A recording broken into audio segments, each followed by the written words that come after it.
Hello friends, इडू Chandra के इस YouTube channel पे मैं चंद्रशेखर कुमार आपको बहुत बहुत स्वागत करता हूं। आज हम CTET EVS नोट्स लेकर आया हूं, जिसमें EVS के NCERT समरी क्लास 3, 4, 5 को इसमें कलेक्शन कर लिया हूं। कुछ ऐसे क्वेश्चन हैं जो काम के हैं, कुछ ऐसे क्वेश्चन हैं जो ज्ञान के हैं। तो ज्ञान के लिए भी और काम के लिए दोनों के लिए पढ़ेंगे। ज़्यादा पढ़े रहेंगे तो क्वेश्चन में वहाँ कंफ्यूज नहीं करेंगे, कम पढ़ेंगे तो वहाँ कंफ्यूज रहेंगे। तो CTT में अब जो है 15 अंक NCERT 3, 4, 5 से और 15 अंक पर्यावरण जो है अध्ययन के लाऊंगा, जो NCERT से रिलेटेड है। तो मैं इसको क्रम बाय क्रम करके पार्ट बाय पार्ट वीडियो बना के लाऊंगा, जो आप बारी बारी से देखेंगे और आपको कुछ नहीं करना है, सिर्फ कान में ईयरफोन लगा के सुनना है। तो चलिए हम पहला पॉइंट पढ़ते हैं। कुछ साल पहले एक वैज्ञानिक ने कई प्रयोग किए। वे इस नतीजे पर पहुंचे कि चींटियां चलते समय जमीन पर कुछ ऐसा छोड़ती है जिससे सूंघ कर पीछे आने वाली चींटियों को रास्ता मिल जाता है। अब देखिए, जब चींटी चलता है तो आप भी ऑब्जर्वेशन किए होंगे, आप भी अवलोकन किए होंगे कि चींटी जब चलती है तब बहुत सारा चींटियां चलती है। तो वह चींटियां लाइन से चलती है, कभी भी रास्ता नहीं भटकती है। अगर उसका अगला साथी एक कॉलम में जा रहा है, अगर घूम के जा रहा है, तो पीछे वाली भी चींटियां जो है वो भी घूम कर ही जाएंगे। ऐसा इसलिए होता है क्योंकि वह जो है एक प्रकार के जो है गंध छोड़ती चलती है, कुछ ऐसा चीज छोड़ती चलती है गंध, जिससे पीछे वाले चींटी जो है सूंघ कर चलती है, सूंघ कर पीछे पीछे आती है। तो आप ध्यान रखेंगे कि चींटियां जो है कुछ न कुछ छोड़ती रहती है। अगला हमारा पॉइंट है, कुछ नर कीड़े मकोड़े अपनी मादा कीड़े की गंध से उसकी पहचान कर लेते हैं। यानी नर कीड़े का मतलब हुआ जो मेल कीड़ा है, और जो है मादा कीड़े का मतलब हुआ जो फीमेल है, वो जो है उसके गंध से उसकी पहचान कर लेते हैं। मच्छर हमारे शरीर की गंध खासकर पैरों के तलवे की ओर हमारे शरीर की गर्मी से हमें ढूंढ लेती है। यानी हमारा शरीर के गर्मी अधिक होगा, पसीना देगा तो हमारा तलवा में पसीना देगा या शरीर के पूरे अंग में पसीना देता है। तो ऐसे स्थिति में मच्छर जो है हमारे खासकर पैरों के तलवे से हमें पहचान लेते हैं और हमारे नज़दीक आते हैं और मुझे काटते हैं। अगला हमारा पॉइंट है, सड़कों पर कुत्तों को भी अपनी जगह बंटी होती है। एक कुत्ता दूसरे कुत्ते के मल मूत्र की गंध से जान लेता है कि उसके इलाके में बाहर का कुत्ता आया था। तो जानते हैं कि सड़क पर कुत्ते के भी चलने उलने का जगह है या क्षेत्र बंटा हुआ रहता है। कुत्ता जो है मल मूत्र से ही पहचान लेता है कि जो हम किधर गए और हमारे क्षेत्र में कौन दूसरा कुत्ता आया है। तो मल मूत्र उसका मुख्य रूप से पहचान है, ध्यान रखेंगे। और इसका इलाका भी बंटा हुआ रहता है। अगला पॉइंट हमारा है कि ज़्यादातर पक्षियों की आंखें उनके सिर के दोनों तरफ होते हैं।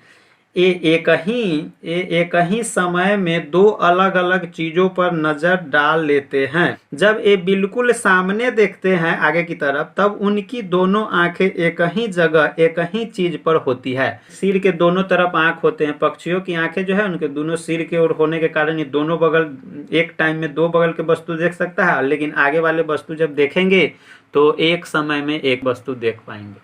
कई पक्षी अपनी गर्दन बहुत ज्यादा हिलाते हैं क्योंकि ज्यादातर पक्षियों की आंखें की पुतली घूम नहीं सकती। वे अपने गर्दन घुमाकर ही आसपास देखते हैं। ज्यादातर पक्षी झटका से गर्दन हिलाता है, और तो इसलिए क्योंकि उसका पुतली जो होता है आंख का, वो घूमता नहीं है। आंख का पुतली घूमेगा नहीं तो उसका लेंस भी काम नहीं करेगा, तो वह देख नहीं पाएगा। इसलिए वो झटका देता है गर्दन को ताकि उसका आंख की पुतली घूम जाए। तो आपसे पूछेगा कि मैना जो है, मैना भी एक ऐसा पक्षी है जो झटका से अपना गर्दन को हिलाते रहता है। ऐसा इसलिए क्योंकि उसका आंख जो है, आंख के पुतली नहीं घूमता, इसलिए झटका देता रहता है। अगला हमारा पॉइंट है, मैं हांगकांग में रहती हूँ। मुझे और मेरी माँ को सांप खाना बहुत पसंद है। जब भी हमारी सांप खाने की इच्छा होती है तब हम पास के एक होटल में जाकर लिंग हू फेन खाते हैं। यहाँ बोल रही है कि अगर इससे प्रश्न क्या बनेगा से देखिए, पूछेगा कहाँ के लोग सांप खाते हैं, तो हांगकांग के। उसके बाद जो हांगकांग के लोग जो सांप खाते हैं, उस सांप के मांस का क्या नाम है, तो लिंग हू फेन। और वहाँ के लोग को सांप खाना बहुत पसंद है। हांगकांग एक देश का नाम है। तो याद रखेंगे, इससे दो प्रश्न पूछ सकता है। अगला है पॉइंट, मैं कश्मीर में रहती हूँ, सरसों के तेल में बनी मछली मुझे बहुत पसंद है। एक बार हमने गोवा गए, वहाँ हमने मछली खाई मगर स्वाद बहुत ही अलग था। माँ ने कहा ये तो नारियल तेल में बनी समुद्री मछली है, स्वाद तो अलग होगा ही। यानी एक कश्मीर की लड़की रहती है और माँ और बेटी दोनों चली जाती है कहाँ, तो गोवा जाती है। वहाँ भी वो मछली खाती है, लेकिन वहाँ गोवा में तो आप जानते हैं कि नारियल के तेल में मछली बनती है, फ्राई होती है, और वहाँ मछली जो होते हैं समुद्री मछली होते हैं, नदी वाले मछली नहीं होते हैं। तो इसलिए जो है स्वाद तो अलग होगा ही। वो अपनी माँ को कहती है कि मछली जब खाती रहती है होटल में, तो कहती है यहाँ का मछली का स्वाद कुछ से अलग है, तो स्वाद अलग है। तो उसकी माँ समझाती है कि यहाँ जो नारियल के तेल में बनती है। अगला पॉइंट है, मैं केरल में या केरला में रहती हूँ, मुझे सबसे अच्छी दो चीज़ें लगती है। वे चीज़ें मेरे घर के आंगन में उगती है, एक ऊपर ऊंचे पेड़ पर और दूसरी जमीन के नीचे। बस नारियल डली हुई किसी करी के साथ टैपियोका मिल जाए तो क्या मज़ा आता है। तो इसमें जो है वो लड़की है कोई, वो बोल रही है कि मैं केरला में रहता हूँ या केरल में रहता हूँ, और उसको दो चीज़ बहुत पसंद है। उस चीज़ का नाम वो कहती है कि आंगन में उगती है, एक जो है ज़मीन के तर में, एक ज़मीन के ऊपर। तो ज़मीन के तर में जो उगता है उसका नाम है टैपियोका, और ज़मीन के जो ऊपर उगता है उसका नाम है नारियल। ये दोनों को जब आपस में मिला दिया जाता है तो करी बन जाता है। करी का टेस्ट जो होता है गजब होता है, इसलिए वहाँ के लोग को पसंद है। तो इसमें क्वेश्चन इस तरह से पूछेगा कि मैं किस राज्य में रहती हूँ, क्योंकि मुझे मेरे आंगन में इस तरह का जो है आंगन के नीचे या आंगन के ऊपर ये सब पूछेगा क्वेश्चन, कि ज़मीन के अंदर एक ठो उगता है, एक ज़मीन के ऊपर उगता है, दोनों को मिला के खाता हूँ तो बहुत अच्छा लगता है। यह जो है किस राज्य में है, तो केरल में है। चाहे पूछेगा कि नारियल सबसे ज़्यादा कहाँ होता है, तो केरल में। टैपियोका कहाँ होता है, तो केरल में। इस तरह से प्रश्न आएंगे एग्जाम में। अगला पॉइंट है ब्रेल लिपि। ब्रेल लिपि से भी कभी कभी क्वेश्चन बार बार पूछ देते हैं कि कितने बिंदु पर आधारित है, ब्रेल लिपि क्या है। तो ये अंधों को पढ़ने के लिए जो है पढ़ाई है, इसमें सारा चीज़ अभी जान जाइएगा। ठीक है, ब्रेल लिपि। लुई ब्रेल फ्रांस देश का रहने वाला था। जब वह 3 साल का था तब एक दिन अपने पिता के औजारों से खेल रहा था। अचानक एक नुकीले औजारों से उनकी आंखें में चोट लग गई और आंख खराब हो गई, और उसे आंखों से दिखना बिल्कुल बंद हो गया। वह पढ़ने के लिए तरह तरह के तरीके वे सोचता रहता था। आखिर उसने खोजा यानी ढूंढ ही लिया एक तरीका, छू कर पढ़ने का। यह बाद में ब्रेल लिपि के नाम से जानी लगी। इस तरह के लिपि में मोटे कागज पर उभरे हुए बिंदु बने होते हैं। उभरे होने के कारण उन्हें छू कर पढ़ा जाता है। यह लिपि 6 बिंदुओं पर आधारित होती है। ब्रेल लिपि अब कंप्यूटर के द्वारा भी लिखी जा सकती है। तो इसमें कभी कभी क्वेश्चन पूछते हैं कि जो है ब्रेल लिपि कितने बिंदु पर आधारित है, तो 6 बिंदु पर। इसमें जो है क्या होते हैं, तो उभरे होने के कारण जो है इन्हें छू कर पढ़ा जाता है, टो कर पढ़ा जाता है। इसमें 6 बिंदु होते उभरे हुए होते हैं। और ब्रेल लिपि से अंधे व्यक्ति के पढ़ने के लिए जो है एक लिपि है जो टो कर पढ़ा जाता है। अब ब्रेल लिपि कंप्यूटर पर भी लिखा जाने लगा है, तो ध्यान रखेंगे इससे 2-3 क्वेश्चन पूछता है कि ब्रेल लिपि क्या है। तब जो है इसका खोज किसने किया, तो लुई ब्रेल किया था, वो फ्रांस के था। क्योंकि वह जो अपने पिता के जो औजार कुछ था उससे खेल रहा था, उससे उसको आंख पर चोट लग गया और अंधा हो गया, लेकिन वो पढ़ने का उसको ज़्यादा इच्छा था। तो ऐसे स्थिति में वो जो है ढूंढ लिया पढ़ने का तौर तरीका, उसका नाम वह दिया, जो एक लिपि नाम दिया गया। उस लिपि का नाम ब्रेल लिपि पड़ा, क्योंकि ब्रेल नामक लड़का ने उसको खोज किया था। 3 साल की अवस्था में वो अंधा हो गया था। अगला हमारा पॉइंट है कि बहुत साल पहले एक ऐसा समय था जब लोगों के पास बर्तन ही नहीं थे, पर लोगों के खाने पीने की चीज़ों को पकाने और सामान रखने के लिए बर्तन की ज़रूरत पड़ने लगी। बहुत कोशिश करने और दिमाग लगाने के बाद लोग बर्तन बनाना सीख गए। शुरू में बनाए गए बर्तन पत्थर और मिट्टी के थे। पत्थर के बर्तन हाथों से कैसे बनता है, पत्थर के बर्तन कैसे बनाते थे, तो हाथों से खोद कर या खुरोद कर और मिट्टी के बर्तन गूंथ कर हाथों से बनाए गए थे। लोगों ने भी खोज लिया कि मिट्टी के बर्तन को मजबूत बनाने के लिए उन्हें आग में पकाना चाहिए। ये भी बात जान गए। तब तक देखते हैं कि कुम्हार लोग बनाते हैं मिट्टी के बर्तन तो उसको पका लेते हैं आग में। अगला पॉइंट है, पक्षियों की चोंच अलग अलग प्रकार के होते हैं, उतना ही अलग अलग तरह का होता है उनका भोजन। पक्षी तरह तरह के चीजें खाते हैं, चोंच अलग तो भोजन अलग।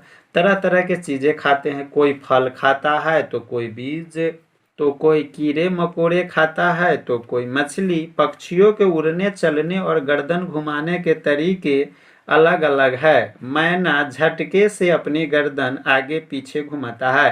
ये भी पूछ दिया था एक बार कि कौन ऐसा पक्षी है जो गर्दन आगे पीछे जो है झटके से गर्दन आगे पीछे घुमाता है, तो मैना एक बार पूछा हुआ है, ध्यान में रखेंगे। उल्लू तो अपनी गर्दन पीछे तक घुमा लेता है। अगर पूछे कौन ऐसा पक्षी है जो पीछे तक गर्दन घुमा सकता है तो उसका नाम है उल्लू। कई पक्षी ऐसे हैं जो हमारे बोली को नकल कर सकते हैं, जैसे तोता। हम सीताराम कहे तो भी सीताराम का हो राम राम राम, हे भगवान कुछ बोलिए तो वो जो है आवाज आपका निकालेगा। अगर नाम भी किसी को कहिएगा तो नाम बोलेगा। पक्षियों के पंखों के डिजाइन अलग अलग रंगों के होते हैं, उनके पंख उड़ने में मदद करती है। इतना ही नहीं, पंख उनके शरीर को गर्मी रखते हैं, शरीर का गर्म रखते हैं, उनके शरीर का गर्म रखते हैं। समय समय पर पक्षियों के पुराने पंख झड़ जाते हैं और नए पंख आ जाते हैं। अगला पॉइंट हमारा है, मैं असम में रहती हूँ और असम के मौलन गांव से आया हूँ। हमारे यहाँ बहुत बारिश होती है, इसलिए मेरे यहाँ घर जमीन से लगभग 10 से 12 फुट ऊंची बनी होती है। इन्हें मजबूत बांस के खंभों पर बनाते हैं। वे घर अंदर से भी लकड़ी के ही बने होते हैं। अब इससे प्रश्न पूछेगा कि मैं जो है, मेरा नाम खुशबू है, मैं जो है मेरे यहाँ जो है घर जो बनते हैं वह 10 से 12 फीट ऊंच बनते हैं और जो है वो लकड़ी के बनते हैं, और जो है इसका जो है खम्भा पर बना, बांस के खम्भा पर बनता है और अंदर से लकड़ी पर होता है। मैं किस राज्य के रहने वाली हूँ, तो इसका सही जवाब होगा असम, क्योंकि असम में हमेशा बाढ़ आते रहते हैं, इसलिए 10 से 12 फुट ऊंचा बांस के जो है खम्भा पर 10 से 12 फीट ऊंचा जो है घर बनता है, और वो जो लकड़ी के बनते हैं ताकि कभी कभी वहाँ भूकंप भी आ जाते हैं, इसलिए ऐसा घर बनाया जाता है। याद रखेंगे, VVI क्वेश्चन है, CTT में कई बार पूछा है। अगला हमारा प्रश्न पॉइंट है, मैं मनाली से आई हूँ जो एक पहाड़ी इलाका है। हमारे यहाँ भी बारिश बहुत होती है और बर्फ भी होती है। जब ठंड ज़्यादा हो जाती है तब धूप में बैठना अच्छा लगता है। हमारे यहाँ मकान पत्थर और लकड़ी से बनती है। तो आपको पूछेगा कहाँ के, किस राज्य के जो है लोग हैं, कहाँ के जो धूप में बैठते हैं और उनका मकान जो होता है पत्थर और लकड़ी से बनती है। और वहाँ कौन ऐसा राज्य है जहाँ पे बर्फ भी होती है और वहाँ जो है बारिश भी बहुत होती है, तो यह जो है मनाली। मनाली कहाँ है, तो हिमाचल प्रदेश में है। मनाली के कंडीशन देख लेंगे, मनाली के कंडीशन, मनाली जो है हिमाचल प्रदेश यहाँ है। आप देख रहे हैं जम्मू कश्मीर सबसे भारत के उत्तरी राज्य है, उसके बाद हिमाचल प्रदेश यही है, यही मनाली है। और इससे पहले हम पढ़े थे असम, तो असम जो है यहाँ है, यह पूर्वोत्तर राज्य है, पहाड़ी एरिया है, इसलिए यहाँ असम है। यहाँ के लोग जो है 10 से 12 फीट घर बनाते हैं ऊंचे पर और बांस के खम्भों पर बनाते हैं, और जो है लकड़ी का घर बनी होती है। और हिमाचल प्रदेश में जो है पत्थर और लकड़ी के घर बनते हैं। यहाँ जो है धूप में लोग बैठते हैं और बर्फ भी गिरती है और बारिश भी होती है। यह मनाली है कहाँ, तो हिमाचल प्रदेश में। अगला हमारा पॉइंट है कि मैं राजस्थान की एक गांव से आई हूँ। हमारे यहाँ बारिश बहुत कम होती है। तो राजस्थान है तो बारिश कम न होती है तो ज़्यादा होगा क्या, और खूब गर्मी पड़ती है। हम लोग ज़्यादातर घरों में रहते हैं। और राजस्थान की स्थिति भी थोड़ा देख लेते हैं। राजस्थान जो देख रहे हैं यह भारत के सबसे जो है पश्चिम में पड़ता है राजस्थान, इसका क्षेत्रफल थोड़ा बड़ा है। और देख रहे हैं बगल में उत्तर प्रदेश, यहाँ दिल्ली है, यहाँ गुजरात है। तो ये राजस्थान है। राजस्थान का क्षेत्रफल ज़्यादा है क्योंकि यहाँ गर्मी अधिक पड़ती है, बारिश भी नहीं होती है, तो यहाँ के घर भी बनते हैं तो कंटीले रेतीले बनते हैं। तो चलिए हम और इसके बारे में जानते हैं। तो राजस्थान के बारे में, घरों की दीवार बहुत मोटी होती है। इन दीवारों को लीप पोत कर सुंदर बनाया जाता है। छतें जो होते हैं कटीली झाड़ियों की बनी होती है। छतदार घर है लेकिन कांटा वाला बनता है क्योंकि गर्मी को बर्दाश्त करेगा, ज़्यादा गर्मी होता है इसलिए। और दीवार जो है बहुत मोटी होती है और मिट्टी के बना जाता है ताकि उसमें गर्मी भी लीप पोत के लोग रखते हैं, वहाँ के राजस्थान के लोग ध्यान में रखेंगे। अगला पॉइंट हमारा है, असम में बारिश बहुत होती है, यानी हमेशा बारिश होती रहती है। कभी कभी घुटनों तक चारों तरफ पानी भर जाता है। उस समय में एक हाथ में किताब और दूसरी हाथ से बांस के सहारे से चलते हैं। ऐसे भी बांस से वो हाथ में पकड़ लेता है, छोटा सा लाठी की तरह जो है बुजुर्ग लोग पकड़ते हैं, वैसे एक हाथ में किताब लेके चलते रहते हैं। आगे जो है पानी का जो है गहराई देखते हैं कि कितना अंदर तक पानी है, तो ज़्यादा पानी होता है तो नहीं जाता है, कम पानी है तो जाता रहता है, उससे अंदाज मिलते रहता है। तो ये क्योंकि बारिश हमेशा होता है, अधिक होता है, तो ध्यान में रखेंगे कि एक हाथ में किताब और एक हाथ में बांस के सहारे से चलता है। कहाँ के लोग बच्चे होते हैं कि पढ़ने के लिए विद्यालय जाते हैं जो किताब लेकर के, तो यह असम के विद्यार्थी है, याद रखेंगे। असम जो है स्थिति देख लीजिए, असम का कहाँ स्थिति है। यहाँ जो है उत्तर प्रदेश बिहार है, यहाँ असम है, सबसे पूर्वोत्तर राज्य है, यहाँ देख रहे हैं पूर्व में पड़ रहा है। बगल में अरुणाचल प्रदेश है, नागालैंड, मणिपुर, मिजोरम ये सब है। तो यहाँ असम है, यहीं बारिश अधिक होती है। बगल में मेघालय है, सबसे मेघ का घर है, इसलिए मेघालय इसको राज्य के नाम दिया गया है, ध्यान में रखें। बगल में असम है, तो दोनों जगह बारिश अधिक होता होगा। आगे हम बात करेंगे, लद्दाख में स्कूल पहुंचने के लिए रोज नदी पार करना पड़ता है, यानी स्कूल जाने के लिए नदी रोज पार करना होता है। खूब चौड़ी और गहरी नदी को पार कर जाती है। मजबूत लोहे की रस्सी होती है, यह दोनों तरफ से भारी पत्थरों या पेड़ों से कसकर बांधी जाती है। ट्रॉली पुल की मदद से इस रस्सी पर सरकती है। हम 4-5 बच्चे एक साथ ट्रॉली में बैठ जाते हैं और पहुंच जाते हैं नदी के उस पार। तो आप जानते हैं कि लद्दाख जो है जम्मू कश्मीर में पड़ता है, और एक यह जो है नया में यह केंद्र शासित प्रदेश बन गया है। तो यहाँ के बच्चे जो है बीच में नदी बड़ा चौड़ा होने के कारण, पानी अधिक होने के कारण जो है इस पर्वत से उस पहाड़ पर जो है नदी के दोनों छोर पर जो है रस्सी बांध दिया जाता है, और लोहे के रस्सी रहता है, उसमें ट्रॉली जो रहता है उसमें ट्रॉली सरकने वाला रहता है इधर से उधर। एक ट्रॉली में जो है बच्चे 4 से 5 बच्चे बैठ जाते हैं और इस छोर से उस छोर पहुंच जाते हैं। तो आपसे पूछेगा कि ट्रॉली में कहाँ के बच्चे जो है नदी को पार करता है, तब लद्दाख को, ठीक है, लद्दाख को, ठीक। तो अब स्थिति देख रहे हैं कि लद्दाख कहाँ पे है, तो यहाँ लद्दाख जो है जम्मू कश्मीर यहाँ है, इसी के आसपास है लद्दाख। यहीं के बच्चे जो है ट्रॉली में बैठकर नदी को पार करता है पढ़ने जाने के लिए, विद्यालय जाने के लिए, याद रखेंगे।